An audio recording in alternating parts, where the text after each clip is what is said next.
Muy bien, les decía, voy a comenzar comentando un poco al respecto de la distinción entre el saber común de la vida ordinaria y la actitud contemplativa filosófica, que me parece que es un tema complicado, pero bueno, la mayoría de ustedes lo entendió. Habíamos hablado al respecto del primer saber común y reflexivo de la vida ordinaria, que está vinculado con los instintos. Me parece que en ese no hay ningún problema, no hay ningún contenido discursivo en la mente que me lleve a tomar a cabo una decisión, sino que a partir de mis instintos, básicamente mi cuerpo reacciona ante determinado estímulo que para mí representa un peligro. Ese ya es una especie de saber a nivel instintivo. El segundo grado de saber, el saber común de la vida práctica, es el saber que tiene que ver con la producción de preguntas. Me hago preguntas para resolver cuestiones específicamente cotidianas. Por ejemplo, ¿qué puedo comer? ¿Qué autobús llegar para determinado lugar? ¿Qué me voy a poner hoy? Son cuestiones que nosotros tenemos día con día y no implican mayor esfuerzo intelectual que el hecho de resolver fácilmente una pregunta que nos planteamos. Pero por supuesto, ya hay un grado de discursividad. ¿A qué me refiero con discursividad? El hecho de que haya un proceso de pensamiento para llevar a cabo una decisión. El tercer nivel del saber del que hablamos tenía que ver con el sentido común, el saber del sentido común. El saber del sentido común nos ayuda a corregir decisiones que ya habíamos tomado para salvaguardar también nuestro bienestar. Lo ejemplificamos en los casos que yo les compartí la sesión pasada con el hecho de dejar de trabajar en una marisquería porque soy alérgico a los camarones y entonces pues necesito estar en un lugar lejos de los camarones, porque si no me hincho, me da comezón, se me irrita la garganta, se me cierra la garganta. Finalmente, pasamos al saber de la actitud contemplativa, que es el que distingue a la actitud filosófica. En este nivel de saber, lo que nosotros observamos es una producción de conocimiento que ya no tiene que ver con mi situación específica, sino que tiene que ver con una universalización de mi pensamiento. Nosotros lo observamos en el caso que yo compartí con ustedes, cuando se hace un juicio al respecto de la necesidad de trabajar para conseguir un bienestar y que por lo tanto es ilegítimo trabajar en una situación que sea dañina para mi propia salud. Ese tipo de conocimientos que van más allá de mi propia experiencia, pero que nacen de mi experiencia y que se reflejan en una reflexión mía, son característicos de la actitud contemplativa. Recuerden, cuando nosotros hablamos de la distinción entre observar y contemplar, dijimos que la persona que contempla es una persona que se encuentra a sí misma dentro de un todo. Pues bueno, también cuando reflexionamos filosóficamente, no solamente pensamos en nosotros, sino que pensamos en nosotros vinculado con una raza humana, con una comunidad humana, como ustedes le quieran llamar. Espero que a partir de eso haya quedado mucho más claro el tema de la sesión, de las sesiones pasadas. Muy bien, vamos a retomar un poco el tema de los sofistas. De hecho, vamos a hacer hoy dos cosas. Vamos a repasar sofistas y vamos a entrarle al pensamiento de Sócrates, este gran filósofo que marca la historia de la filosofía occidental. Muy bien, esta es la diapositiva que ya habíamos visto la sesión pasada, es la diapositiva con la que terminamos. Sin embargo, me gustaría precisar algo al respecto de esta misma diapositiva. Esta es la narrativa al respecto del origen de la ley según la doctrina de Protágoras. Recuerden ustedes que Protágoras es un sofista que se caracteriza por su relativismo.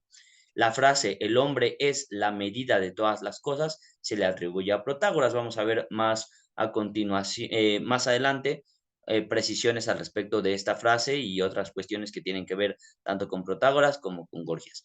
Pero bueno, el hecho de mantener esta diapositiva para ustedes y comenzar con ella la sesión solamente es para mencionar que, de acuerdo con Protágoras, el origen de la ley, que está basado en el hecho de que Zeus había repartido para el resto de los seres características que los dotaban de fuerza, que los dotaban de protección contra el clima, que los dotaban de agilidad y de ferocidad, llevó a que el ser humano tuviese para hacer un contrapeso, para hacer un balance, las cualidades de la virtud política, es decir, las cualidades de la asociación política.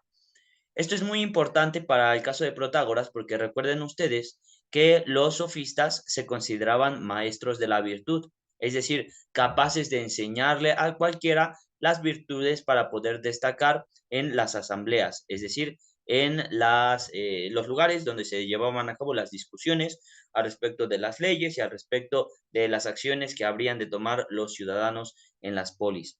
Pues muy bien, el hecho de decir que fue Zeus quien repartió la virtud política entre todos los hombres justifica el hecho de que los sofistas pretendan encontrar e incrementar esa virtud política que Zeus mismo ya ha puesto en todos y cada uno de los ciudadanos, en general de los hombres, de hecho. Algo que podemos decir a favor de los sofistas, vamos por supuesto a profundizar en ello, es que no eran exclusivistas, no eran elitistas, sería la palabra más precisa. Ellos no consideraban que solo se pudiera enseñar a algunos y que a otros no. En el hecho de sospechar que la virtud política está presente en todos y cada uno de los hombres, se afirma también que a todos se les puede enseñar. Todos pueden desarrollar una buena representación en las asambleas, que recuerden ustedes, eran características de la democracia directa que estaba presente en Atenas. No era una democracia representativa la de la antigua Atenas, sino una democracia directa, con puestos rotativos. Muy bien, eso un poquito con respecto al último tema que tocamos ayer. Hoy vamos a profundizar en ello. ¿Qué es lo que vamos a ver hoy?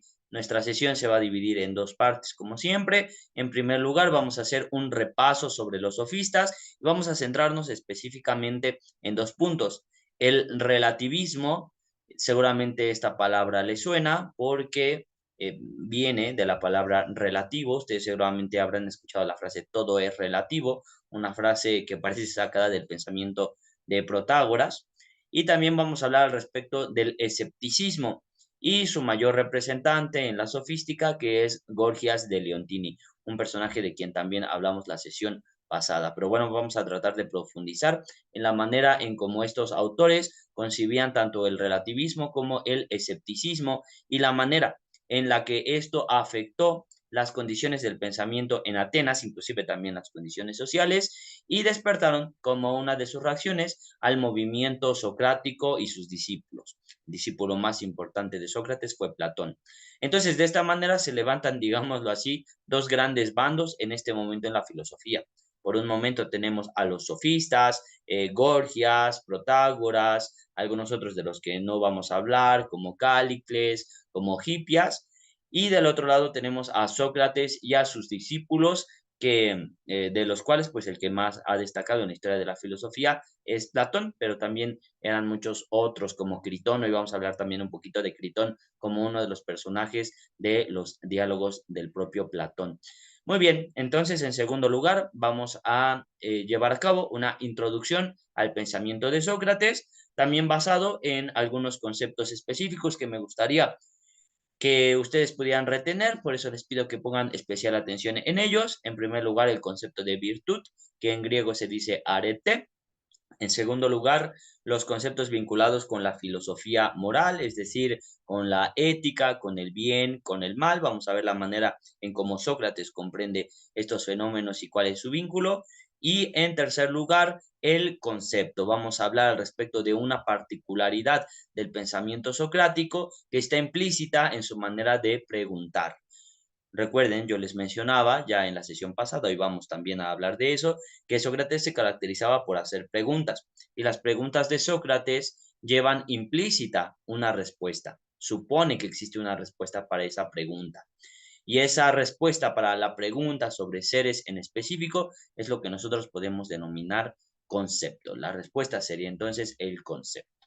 Pero bueno, no se preocupen, de momento solamente es una introducción a la sesión de hoy. Vamos a comenzar con el repaso sofístico. Aquí podemos ver a uno de los sofistas que está proclamando en la asamblea, llamando la atención de todos. Recuerden ustedes que los sofistas se jactaban, presumían de poder hacer bellos discursos improvisados en cualquier momento sobre cualquier tema, y esto impresionaba a la audiencia. Esto implicaba que tenían un gran manejo de la retórica. La retórica es el manejo del lenguaje, saber utilizar todas las herramientas del lenguaje para llamar la atención del público, para poder ofrecerles palabras que les endulcen el oído y también saben provocar reacciones en el público a partir del discurso. De esto se encarga la retórica. Digamos que es la disciplina del embellecimiento del lenguaje. Muy bien, para los sofistas, las teorías de los presocráticos fueron tan variadas y opuestas que inducen a la confusión y a la incertidumbre. Recuerden lo que vimos en nuestras primeras sesiones. Nosotros hablamos al respecto de la variedad de respuestas que ofrecían los presocráticos para el problema del principio de la naturaleza, del arjé, de la fisis. Unos dicen que es el agua, otros dicen que es el viento, otros dicen que es el infinito. Ustedes ya lo saben muy bien por sus tareas, las cuales por cierto quedaron muy bien, repito. Pues bueno, no se puede decir que todos los presocráticos tengan razón, como va a ser al mismo tiempo el agua, el infinito, el aire, el logos, el ser. ¿Cómo puede ser todo ello principio de todas las cosas? No, parece ser que estos filósofos presocráticos, estos pensadores de los siglos séptimo antes de Cristo, pues han reflexionado de una manera muy inteligente, pero sin embargo lo que han hecho es confundir a la gente, ofreciendo esta serie de principios totalmente diversos al respecto de la realidad. Pues bueno, los sofistas, que se caracterizan justo por ser relativistas, ya no aspiran a conseguir un conocimiento absoluto de la realidad, como sí se puede ver en los filósofos presocráticos, sino que más bien se caracterizan justo por su relatividad. La práctica de la democracia en la sociedad ateniense exigía individuos preparados para el ejercicio del poder político. Por ello, los sofistas procuran enseñar cómo el hombre puede lograr el poder y no cómo obtener la verdad. ¿A qué nos referimos cuando decimos que los sofistas procuraban enseñar cómo el hombre puede lograr el poder? Se refiere al uso del lenguaje que es capaz de influir en las decisiones de uno y de otro. En algunos diálogos de Platón, Gorgias, que es un personaje recurrente de estos diálogos, afirma que inclusive un sofista es más efectivo que el médico para lograr que el enfermo se tome sus medicinas. Sin embargo, hay un peligro en ello. El sofista no es médico. El sofista, por supuesto, puede incidir en el ánimo y en las decisiones de la gente, porque sabe cómo hablar, porque sabe endulzar el oído, digámoslo así. Sin embargo, al no conocer el bien y el mal, el sofista perfectamente podría hacer que en lugar de tomar un medicamento, el enfermo tomase un veneno. Es justamente lo que reclama Sócrates y su grupo a los sofistas, el hecho de que ellos no son conocedores auténticos de la virtud. Muy bien. A partir de los sofistas, los filósofos centraron su atención en el aspecto antropológico. Esto es muy importante. Hay un viraje.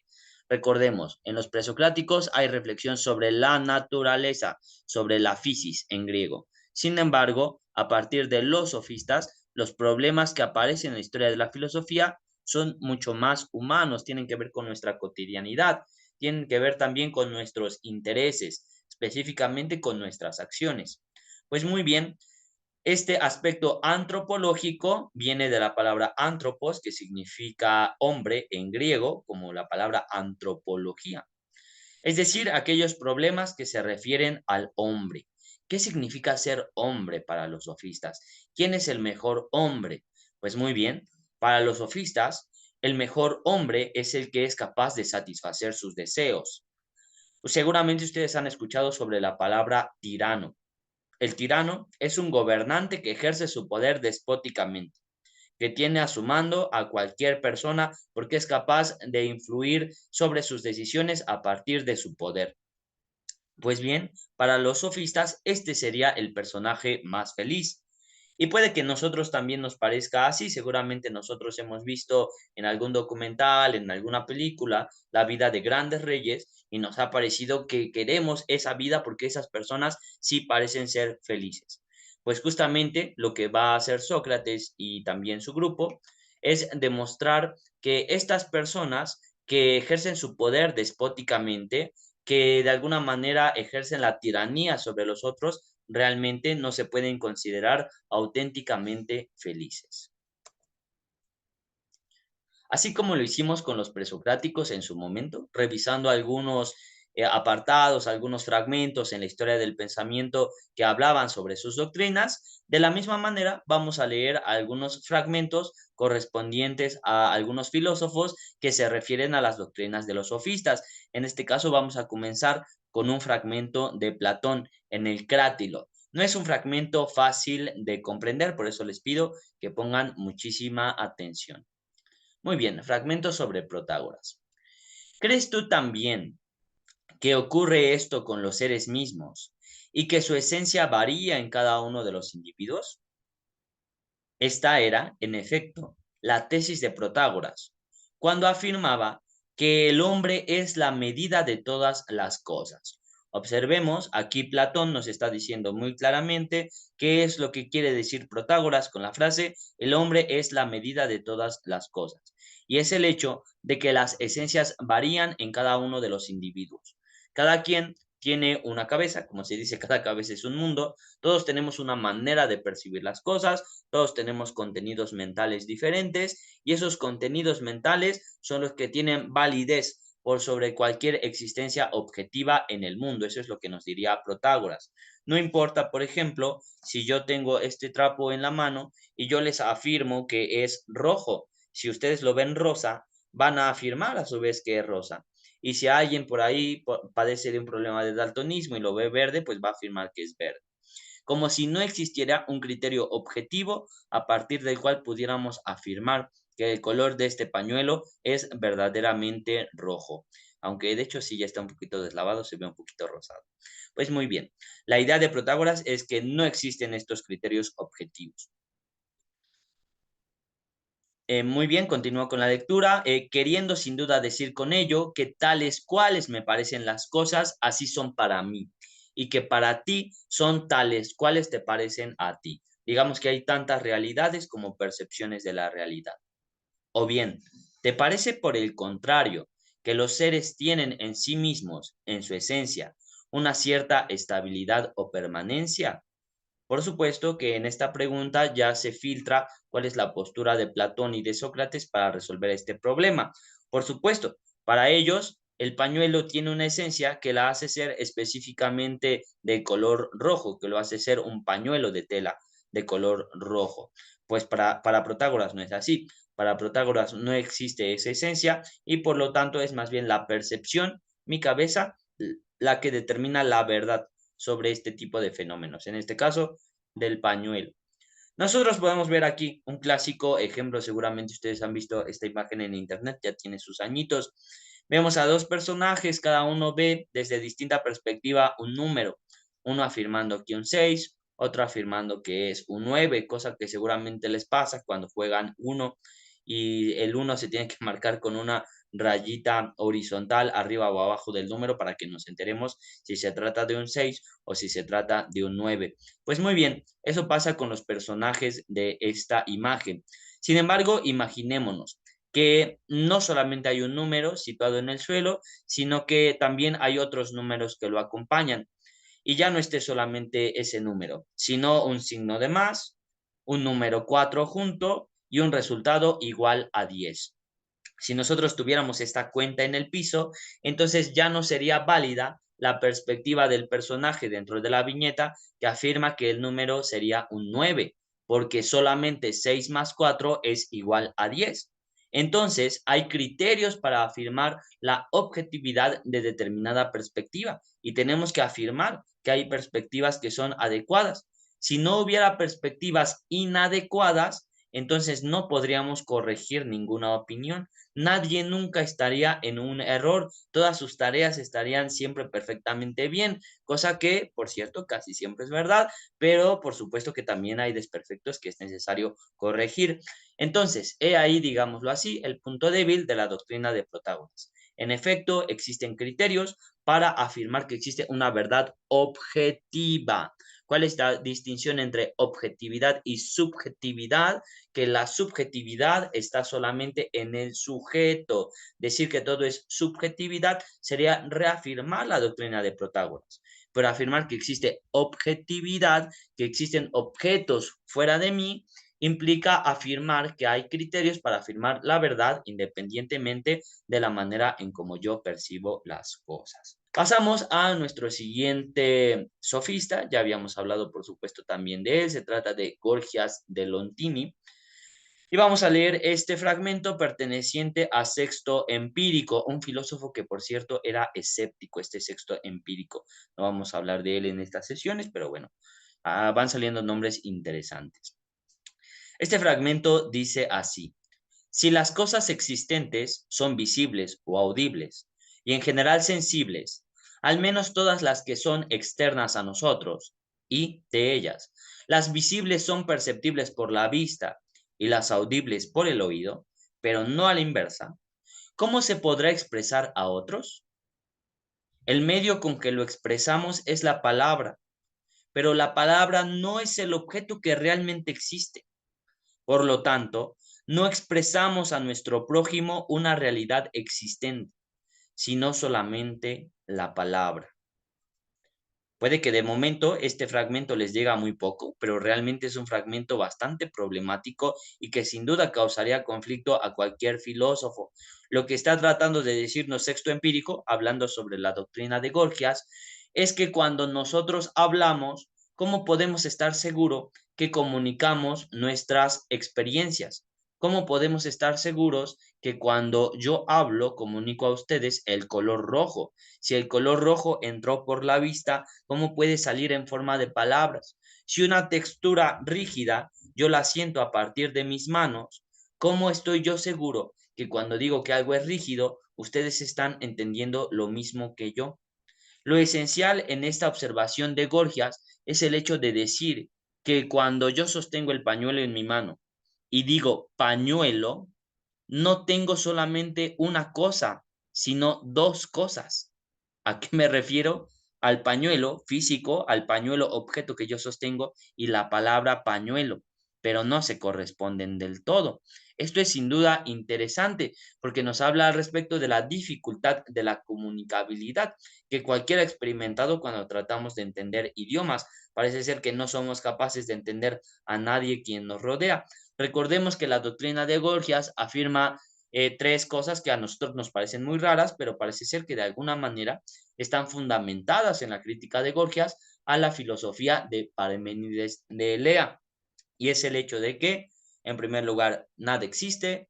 En segundo lugar, si algo existiera no lo podría conocer. Y en tercer lugar, que es de lo que estamos hablando ahora, si yo pudiera conocer algo, no podría expresarlo con palabras, porque las palabras son diferentes a las cosas.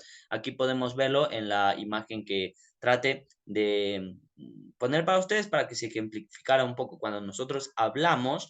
Lo que podemos dar a entender pues son signos de comunicación, no imágenes, no necesariamente vivencias personales. Muy bien. Por un lado, entonces tenemos el relativismo de Protágoras, por otro lado, tenemos el escepticismo de Gorgias.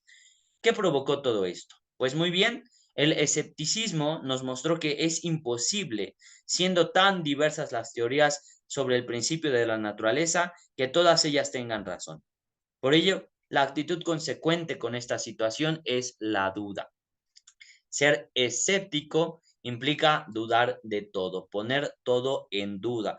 Una actitud que hasta cierto punto es saludable, sin embargo no podemos asumirla de manera absoluta. Imagínense una vida en la que radicalmente se dudara de todo, en la que dudáramos inclusive de poner un pie fuera de nuestras camas al despertar por temer que el piso ya no esté allí o cuestiones por el estilo. Sin duda sería algo totalmente estresante, nos daría mucha ansiedad. Entonces, el escepticismo, por supuesto, en algún grado caracteriza a la actitud filosófica por el hecho de que podemos poner en duda algunas verdades que se han tenido por ciertas de manera ingenua, pero sin embargo, nosotros no podemos radicalizar esta actitud. Literalmente no podemos, es imposible vivir siendo 100% escépticos. Y en segundo lugar, tenemos el relativismo y convencionalismo, que parece ser que está presente en la doctrina de Protágoras.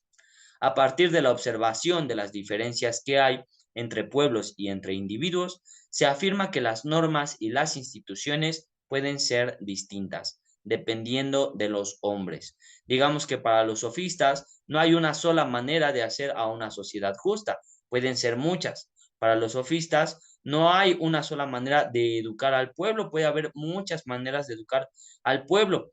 Todo depende entonces de la apreciación de quien trata de educar, de quien trata de hacer política, y nutrido con el arma de la retórica, pues se puede llevar a cabo la imposición de mi postura, de mi manera de ver el mundo sobre la postura de los otros. Recuerden que ya hablamos de la retórica, para eso se utiliza. Si no hay una verdad absoluta, entonces yo puedo imponer mi manera de ver las cosas a partir del manejo del lenguaje, a partir de la adquisición del poder. Muy bien, hasta aquí nos vamos a quedar en la primera parte de nuestro video.